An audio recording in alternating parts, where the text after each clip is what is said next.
Ace Combat Assault Horizon Enhanced Edition has been hiding in my Steam library for probably a very long time.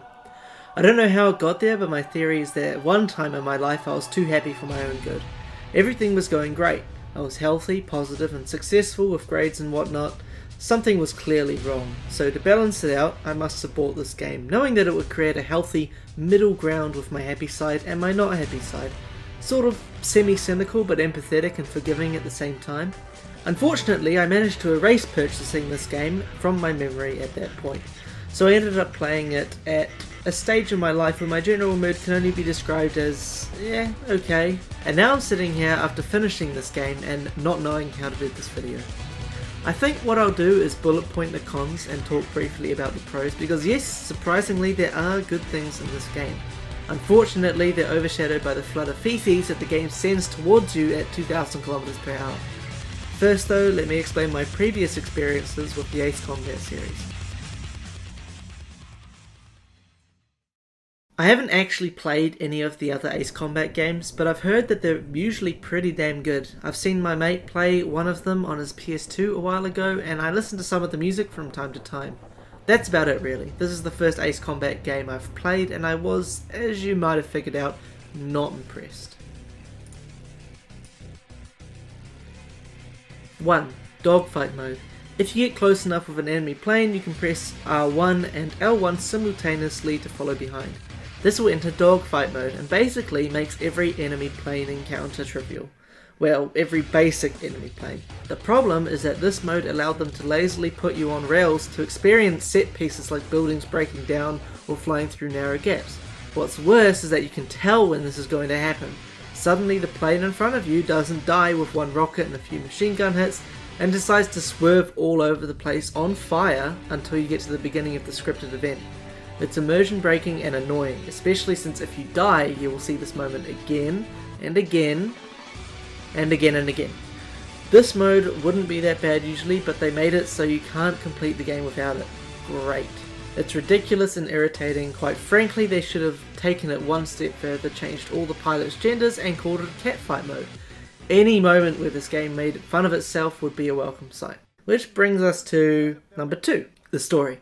I'm not going to go into it too much, I'm just going to show you 3 clips quickly. All you need to know is that the Russians turn out to be the bad guys in like the first 2 hours, a twist I'm sure even dead blind people saw coming.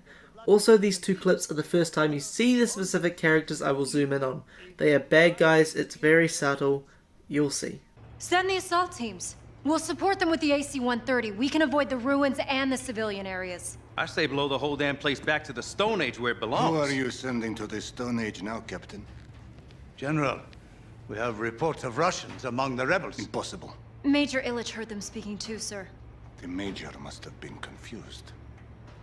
The Major must have been confused. What do you think, Colonel? Major Real's plan makes sense. We'll fly back up. Whoa. They nailed it. Yes, sir. Missile struck it. That's where the feed ends. That was definitely Staglishov. And Markov. I'd recognize him anywhere. You know him that well. I know him, Colonel. I flew with him. When? Many times. So, you're flying with my squadron today, Colonel. Yes, we'll be there. I am happy. Thank you, my friend. We can beat them. I'm sorry. It is personal. The women, you know. The women or woman? You dog! I'll see you at the briefing. Yeah, we'll be there. Colonel Markov, the Shark. He's leading the coup air force. He is every bit as good as they say. Maybe better. Be careful.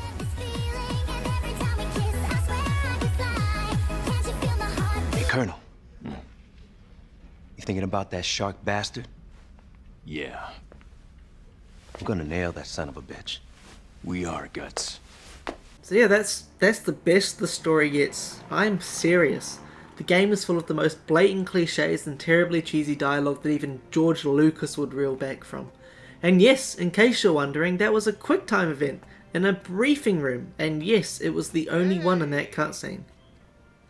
Number 3. The helicopter barrel rolls, enough said. Number 4. The controls can be pretty frustrating at times. They're not too shabby in the plane levels, but in the helicopter segments it quite often forces the camera up away from the action so you can't shoot or mess up any of the little planned events before they happen. It feels like the game is treating you as if you're a child. Number 5. The enemy planes also manage to turn way quicker than you. You can see planes doing nearly instant 180s on the minimap, and it's frustrating because you can't do anything near what they do.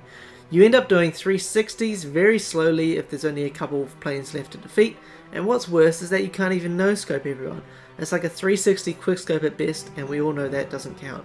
I mentioned them briefly, but good god, the helicopter segments are boring as hell. Mainly the turret ones, which have you just brainlessly shoot enemies that keep on appearing out of nowhere.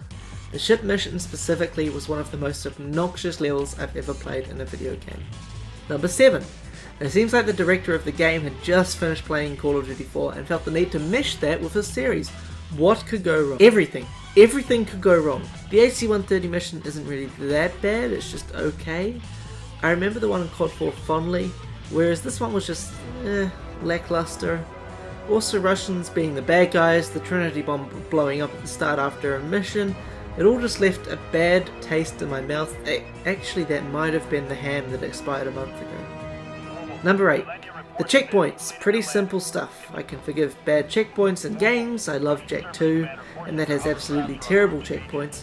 But to put them before like a minute of dialogue multiple times is just, it's like their goal is to torture you. Even this would be semi-forgivable, but the fact that the game's dialogue is straight up garbage makes it a very unpleasant experience. Is that the cons done? I think that's the cons done. That didn't actually take too long. Oh no, wait, there was that one time where the game decided to make the enemy plane go underneath the ground while I was in dogfight mode. So I blew up. That was fun. That was sarcastic, by the way. When I said that was fun, I meant that was not fun at all in the slightest, not enjoyable, terrible, absolutely terrible. Do you get what I mean? Okay, I think we're done here. The music was excellent. I'm just kidding, there were more pros than that. The music was excellent, the game looked good, and the flying missions, the flying was pretty fun for like 30 minutes before it got repetitive, and the bomber mission was okay. The bomber mission. You can probably see that I'm pretty much done talking about this game. I most certainly did not enjoy it. I've seen a bunch of trailers for Ace Combat 7 though, and it actually looks really good. They've had 6 years since this disgrace of a game to learn and improve, so fingers crossed. Oh well, thank goodness I've got a bunch of good games to look forward to now. Ace of Spades is up next. That one shouldn't take too long, as I'm only going to play about 2 to 3 hours of it. I might play longer, it is a pretty fun game. Anyway, if you're still listening to me somehow, make sure you leave a rating, subscribe for more and other generic stuff, share, comment, yada yada. Okay, thanks, Weapons bye. And destroy them. We believe they are on ships. Somewhere. They're continuing to develop intelligence. For the time being, the helicopter squad will